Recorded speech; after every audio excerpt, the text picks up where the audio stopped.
4 section में बटा हुआ होता है, 4 भागों में बटा हुआ होता है। तो जैसे ही आपको कॉपी मिले तो सबसे पहले आपको खंड ए के लिए यहां लिखना है खंड ए, और यहाँ डबल लाइंस में इसको क्लिक करके लिख देना है। आपकी कॉपी में कुछ इस प्रकार की लाइनें आएगी दोस्तों वहां पे, तो आप इस खंड ए को बीच में लिख दोगे। खंड ए अच्छी राइटिंग में लिखने के बाद पर्सन संख्या 1 लिखोगे, पर्सन नंबर 1। पर्सन नंबर 1 लिखोगे तो आपको ऑब्जेक्टिव मिलेंगे। ऑब्जेक्टिव मिलेंगे, हमें पता है कि आजकल ऑब्जेक्टिव 15 से 20 तक आ रहे हैं, किसी में 15 आ रहे हैं, किसी में 16 आ रहे हैं, किसी में 13 भी आ रहे हैं, नो डाउट। तो हम आज पहले क्वेश्चन को इस प्रकार करें कि पूरा एक ही पेज में आंसर मिल जाए, हमें ज्यादा दूर नहीं जाना पड़ेगा, जिससे एग्जामिनर जो कॉपी चेकर होता है उसको ज्यादा पेज पलटने की आवश्यकता नहीं होगी, वो तो एक ही जगह सब कुछ मिल जाएगा। तो हमें इसमें एक टेबल बना देनी है। टेबल इस प्रकार बननी होनी चाहिए कि जितने भी ऑब्जेक्टिव टाइप्स क्वेश्चन है वो इसमें आ जाए, क्योंकि हमारे पास 40 लाइनों की कॉपी होती है, लगभग 32-40 लाइनों की। तो हम देखेंगे कि सबसे पहले 3 सेक्शन में इसको डिवाइड कर लिया।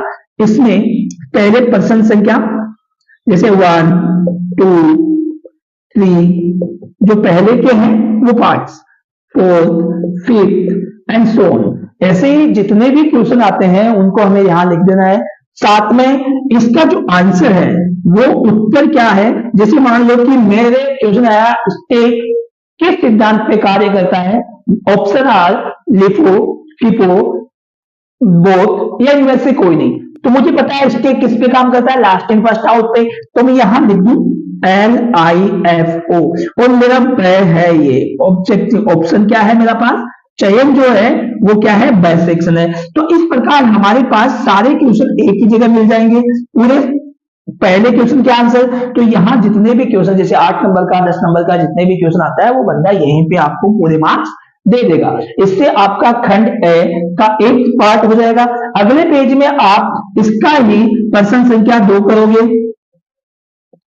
पर्सन संख्या 2 करोगे, पर्सन संख्या है रिक्त स्थानों की पूर्ति, तो उसका पहला, दूसरा, थर्ड, फोर्थ, 5 जितने भी आए आपको सिर्फ आंसर लिखना है, आपको कुछ ज्यादा नहीं करना, उनके आंसर लिखने हैं। पूरे क्वेश्चन को उतारने की आवश्यकता नहीं है, क्योंकि हमारे पास इतना समय नहीं होता है कि हम क्वेश्चन भी उतारे। केवल आपको आंसर्स लिखने हैं, और वो भी अच्छे पेन से, साफ सुथरे दिखाई देने वाले, सेक्शन वाइज। तो ये रिक्त स्थानों की पूर्ति करो, उस क्वेश्चन क्या आ गया आंसर, कि केवल अपने तो आंसर दे दिए तो बंदा यही चेक करके आपको जितने भी मार्क्स है वहां साथ में ही लिख देगा।